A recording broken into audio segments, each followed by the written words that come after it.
So again, we're blocking, coming up, we're removing the arm, and we're going to remove the obstruction and hit.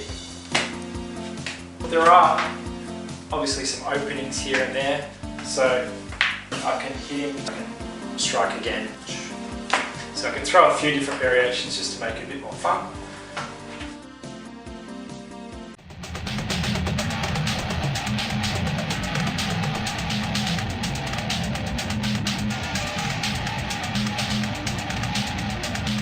So the next drill that we're going to cover is just a basic Hubud drill. So I'm not going to go too crazy with this, but so it's just some of the basic varieties.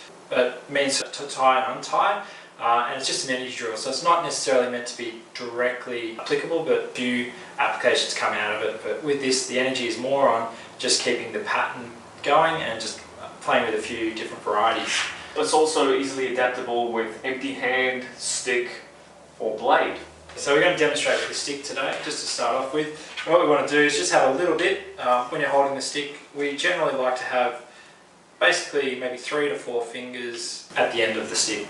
Now with also other styles, obviously there's many branches of the stick arts, Filipino martial arts, even going into Japanese arts such as Kempo or American Kempo that use offshoots of stick fighting. The gripping of the stick, some people like to keep all the fingers tight on the stick. There's also other arts where they're very loose with their stick and they almost let go of it mid-swing. Some people like the stick down low, others like it to have space there for the punyo. This particular art that we've trained in, this can be used as a bit of a grappling implement as well, whereas with others they maybe don't have much of a gap at the bottom of the stick, and that's because they're looking for the extra length. So we're not saying one method is right and the other's wrong.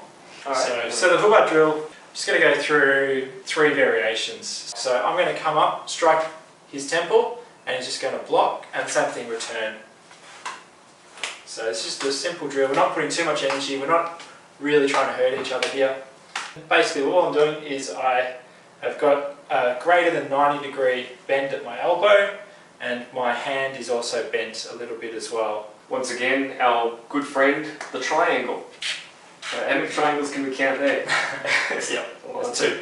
Again, very similar to the wing block that we played with previously. Obviously not protecting the center line, but a different sort of an application for having your arm like that. And at the same time, you can see what the time is, beer o'clock, it's all good. Okay, so we'll go on to variation 2. So part of the Hubud drill is the second variation, and this is just a pass. So we're just parrying. Our friend here is going to come and try to hit me and pass. I'm just going to pass it. So if he goes out wide, I'm probably going to go for this variation. If he's coming a bit narrower towards the center of my head, then I am more likely going to do a pass or a parry. With the Filipino styles that I've trained in, generally if I've got a weapon, that my leading foot is forward with the weapon because I want to create the most distance with that weapon. Whereas some other styles, such as silat, often the weapon hand is actually protected and they've got the opposite view where if they've got the weapon in their right hand, their rear foot is forward. Okay, so another variation with the Hubud. So we're going to start off with that block. So it's the same start as the first variation. We're blocking, he's coming in. Then we're going to come up, sticks are going to tap, and then trap it down, block, up, trap, block, up, trap. Okay, so from here, again with the trap, we're in the elbow section. Again, we've talked about this in the past where there's a nice sweep area here for whatever it is. It's a beautiful reference point. There's lots of control here. So when I've got somebody's outside elbow, I can, you can move them around and you can do, you've got this whole sweep area to attack. Ideally when we're doing this as well, as we come up and block, should hear the click of the 2 sticks as I trap, or as I come up to pass. Yeah.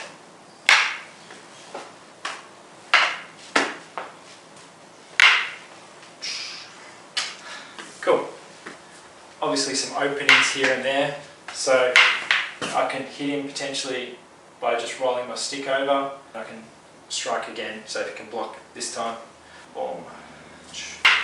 So I can throw a few different variations just to make it a bit more fun. I can also potentially go for a controlling.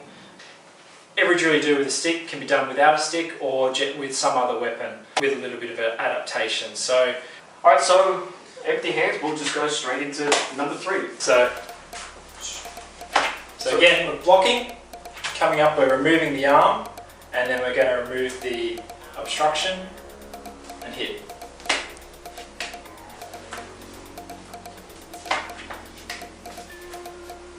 So again, taking that drill a little bit further, once you've learned some basic patterns, start incorporating some basic locks into the drill. So the idea is that you've got these sort of locks that you see in Japanese and Chinese martial arts, where you've got this wrist lock, you've got the arm bar. Hubud drill allows you to enter these without actually being so static. So there's some movement involved, and the idea is you can apply the drill with someone who's not just giving you their arm in a static position. Coming up, going to parry. As we're starting to move the arm, I'm going to roll my hand over, grab his wrist, lining up my forearm onto his elbow, keep bending the arm straight, applying some weight down. From here, he might decide, oh, I'm going to resist this, he's going to come up. Then we can enter into what's called the figure 4 by just coming from here. So I'm pivoting my body, turning his wrist, then I'm going to grab my own forearm and just apply some weight down. From here, I can turn my wrist over, grab his wrist, I've got some control, and I can increase that control here by putting my arm under his arm and over his wrist.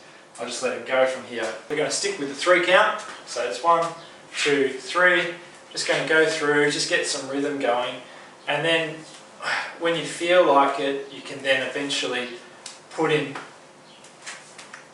the locks. So I'm going to enter the lock now, basically coming through, doing arm bar. Again, this is a cooperative drill, going to go into a figure 4, maybe back to the arm bar, let him go, and we're just going to keep going. I'm not trying to kill my friend, we need him for the future and It's a mankind. Yeah, matter of opinion, but alright.